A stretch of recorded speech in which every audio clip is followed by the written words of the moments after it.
Railway Koduru MLA అరవ శ్రీధర్ మీద చాలా ఆరోపణలు వస్తా ఉన్నాయి. రాష్ట్రాలకు సంబంధించి చాలా ఆరోపణలు ఈ మహిళ చేస్తా ఉన్నది. తనపై అత్యాచారం పలుమార్లు చేసిందని చెప్పి చెప్తా ఉన్నది.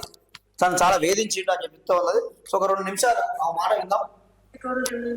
శ్రీధర్ గారికి నేను కంగ్రాచులేషన్స్ చెప్తామని చెప్పేసి ఫేస్బుక్ ద్వారా మెసేజ్ చేయడం జరిగింది. అతను మొదటి రోజు అయినా సరే నాతో 2-3 గంటలు మాట్లాడారు.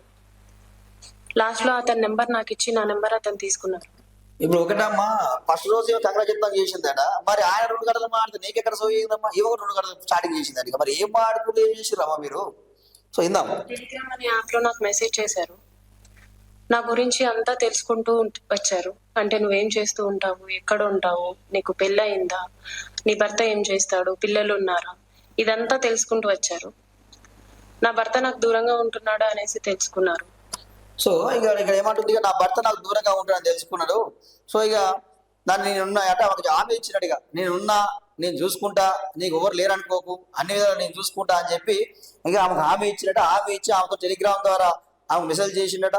మెసేజ్ చేయడం వల్ల ఏమో ఇక ఆమెను ఇక పలుమార్లు ఆమెతో మాట్లాడడం, తర్వాత నాకు న్యూడ్గా వీడియో కాల్ చేయాలి, మాకు వీడియో కాల్ చెయ్యి అని చెప్పడం, ఇంకా ఇవన్నీ కూడా చేసిన మొత్తం కూడా వాట్సాప్ కానీ ఆమె చేసిన మెసేజ్లు, కాల్ వీడియో రికార్డింగ్ అవన్నీ కూడా బయటపెట్టడం మనం చూస్తూ ఉన్నాం. సో ఇక్కడ వీడియో కాల్ మాట్లాడుతున్న వీడియో అండి. సో ఇది ఇది ఒక కోణం చూసుకుంటే, ఇక మరొక కోణం ఏమైనా ఉన్నది. ఇక్కడ ఇక చెప్తే ఇప్పుడు ఇంకా ఒక కోణం చూసాక ఇవ గురించి మాట్లాడతా. ఇక చూడండి.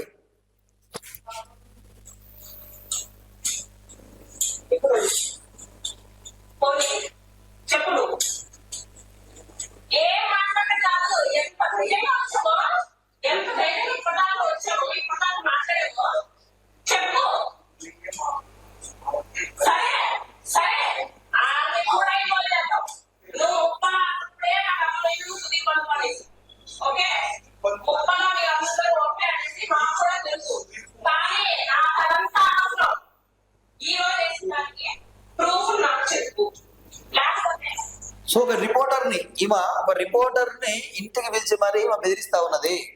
నువ్వు మ్యాటర్ రాసినావు, నా మీద రాసినావు, నీ ఎమ్మెల్యే రాయమనడా, మీ సార్ రాయమనడా, లేకపోతే మీ పవన్ కళ్యాణ్ పార్టీ అధినేత పవన్ కళ్యాణ్ రాయమనడా, ఎవరు రాయమన్నారు నా మీద అని చెప్పి ఈమె బెదిరించడం మనం చూస్తూ ఉన్నామండి. సో ఈ మహిళ చూసుకుంటే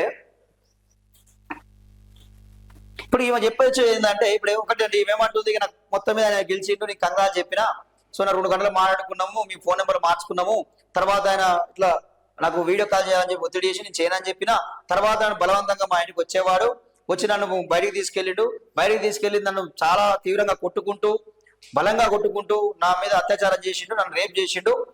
సో నాకు 2-3 సార్లు ప్రెగ్నెన్సీ వచ్చింది, వస్తే ఆయన అబద్ధం చేయించాలని చెప్పిండు, నేను చేయించుకోనని చెప్పినా అయినా కానీ నన్ను బెదిరించిండు. నేను ఇక్కడ ఎమ్మెల్యేని, స్థానిక ఎమ్మెల్యేనే. సో ఇక నువ్వు నన్ను కాదని చెప్పి నువ్వు బతకలేవు, నువ్వు అభారం చేయించుకోకపోతే నీ కుటుంబం కానీ, నీకు కొడుకున్నాడు కదా, నీ కొడుకు కానీ, నీ తల్లిదండ్రులు కానీ వాళ్ళు ఎవ్వరు కూడా తిరగనియను, బతకనియను అని చెప్పి నన్ను బెదిరించిండు. నన్ను బెదిరించినందుకు అతని దగ్గర నేను లొంగిపోయినా, అప్పటికి నేను వద్దని చెప్పినా కానీ అతను నా మాట వినలేదు, నన్ను బెదిరించిండు. నన్ను బెదిరించి పలుసార్లు అంటే 1.5 సంవత్సరంన్నరగా ఆమెను రేపు చేస్తూనే ఉన్నాడు, అత్యాచారం చేస్తూనే ఉన్నాడు, ఆమె మీద పలుమార్లు బెదిరించుకుంటా. అట్లా 3-4 సార్లు అభాషణ కూడా చేయించిండు, చాలా నన్ను ఇబ్బంది పెడతా ఉన్నా అని చెప్పి వాళ్ళు ఆమె చెప్తుంది. మళ్ళీ ఈమె చెప్పే మాటలు ఏంటంటే, ఈమె ఏం మాట్లాడుతుంది ఇవన్నీ చెప్పుకుంటూ, సరే ఓకే అమ్మ నువ్వు భర్తతో వేరుగా ఉంటున్నావు కదా, అరవ శ్రీధర్ అనడం మళ్ళీ ఆమెనే చెప్తుంది. ఏమని చెప్తా ఉన్నది, ఒక్క నిమిషం అండి. ఏమని చెప్తా ఉన్నది అంటే, నేను పెళ్లి చేసుకుంటా అని చెప్పిండట. నువ్వు భర్తకు విడాకులు ఇయ్యి, నేను పెళ్లి చేసుకుంటా అని చెప్పి అరవ శ్రీధర్ చెప్పినట్టు మళ్ళీ ఆమెనే చెప్తా ఉన్నది. సో ఇది మళ్ళీ ఆమెనే ఈ మాట చెప్తా ఉన్నది. అందులో శ్రీధర్ గురించి ఆమె చెప్తా ఉన్నది, నన్ను పెళ్లి చేసుకుంటా అన్నాడు. సో నేనే వద్దని చెప్పినా, నేను విడాకులు ఇవ్వను, నా భర్తకు విడాకులు ఇవ్వను, నేను పెళ్లి చేసుకున్నానని చెప్పి మళ్ళీ నేనే చెప్పినా అని చెప్తా ఉన్నది. మరి సంవత్సరంలో నుంచి ఏం చేస్తున్నట్టు ఈ రోజు బయటకు రావడానికి కారణాలు ఏంది? నిన్ననే జనసేన పార్టీ నుంచి వాళ్ళు ఒక పత్రిక ప్రకటన విడుదల చేశారు. ఏవైతే వివాహేతర సంబంధాలు అయితే ఏవైతే ఉన్నాయో, ఇల్లీగల్ ఎఫైర్స్ అయితే ఏవైతే ఉన్నాయో అవన్నీ కూడా కొంచెం బయటికి రాకుండా చూసుకోండి. మన పార్టీ మీద వేరే పార్టీ వాళ్ళు ఆరోపణలు చేసే అవకాశాలు కనిపిస్తా ఉన్నాయి అంటే ఇదంతా ప్లాన్. అంటే అరవ శ్రీధర్ విషయం తెలిసే జనసేన నుంచి పవన్ కళ్యాణ్ ముందే రిలీజ్ చేయించిండా? ఈ ప్రెస్ నోట్ ఎందుకు రిలీజ్ చేయించిండు? ఇల్లీగల్ పేరు బయటకు వస్తుందనే కోణం నుండి రిలీజ్ చేయించిండా? సరే ఇప్పటికే దాని మీద సస్పెండ్ చేసిరు, అదొక కోణం పక్కన పెడితే మరి ఇవన్నీ తెలిసే చేస్తా ఉన్నాడా? అది ఆ ప్రెస్ నోట్ ఎందుకు రిలీజ్ చేశారు? రిలీజ్ చేసిన అవసరం ఏమొచ్చింది? సో ఇక్కడ మహిళా కమిషన్ కంప్లైంట్ ఇచ్చింది, ఇక నిజంగా తెలుస్తున్నట్టు ఇక. సో పక్క 60 వాళ్ళ అమ్మ ఏమంటుంది, ఆమెనే మా క్యాస్ట్ పేరుతో ఆమెనే దగ్గర అయింది, మా కొడుకు చాలా హింసించింది, చాలా ఇబ్బందులు పెట్టింది. సరే మా క్యాస్ట్ అమ్మాయి కాబట్టి మా ఇంటికి వస్తుంటే మేము ఎందుకు వస్తున్నాం అని అడగలేదు. సో చాలాసార్లు మా ఇంటికి వచ్చేది, మా కొడుకు చాలా అమాయకుడు అని చెప్పి చెప్తా ఉంది. ఆయన అమాయకుడు అమ్మ? ఒక ఎమ్మెల్యే అమాయకుడు అంటే ఎవరు నమ్ముతారా? ఎవరు నమ్ముతారా అసలు? ఒక ఎమ్మెల్యే అమాయకుడు అంటే ఎవరు నమ్ముతారా? సో ఇప్పుడు ఏమంటామండి, ఆ వీడియోలో ఉన్నది నేను కాదు, అది డీప్ ఫేక్ వీడియో. ఆ వీడియో నేను అందరూ అంతే, దొరికిన తర్వాత అందరు చెప్పే మాట ఇది, ఆ వీడియోలో ఉన్నది నేను కాదు, ఆ ఫోటో నాది కాదు, ఆ వాయిస్ నాది కాదు అని చెప్పి అన్ని ఈ మాటలో చెప్తారు. సో మరి డిప్యూటీ సీఎం పవన్ కళ్యాణ్ గారు, AP deputy CM Pawan Kalyan గారు ఒక్కొక్కటి తోలు తీస్తా అన్నావు, ఒక్కొక్కటి రోమాలు ఇరొకటి పక్క కోసం పెడతా అన్నావు. మరి ఏం చేస్తావు చూడాలి ఇప్పుడు. మరి మీ ఎమ్మెల్యే తప్పు చేసిండు, పార్టీని సస్పెండ్ చేసి ఊరుకుంటావా, లేకపోతే ఆయన మీద యాక్షన్ తీసుకుంటావా చూడాలి. ఒక మహిళకు అన్యాయం జరిగింది,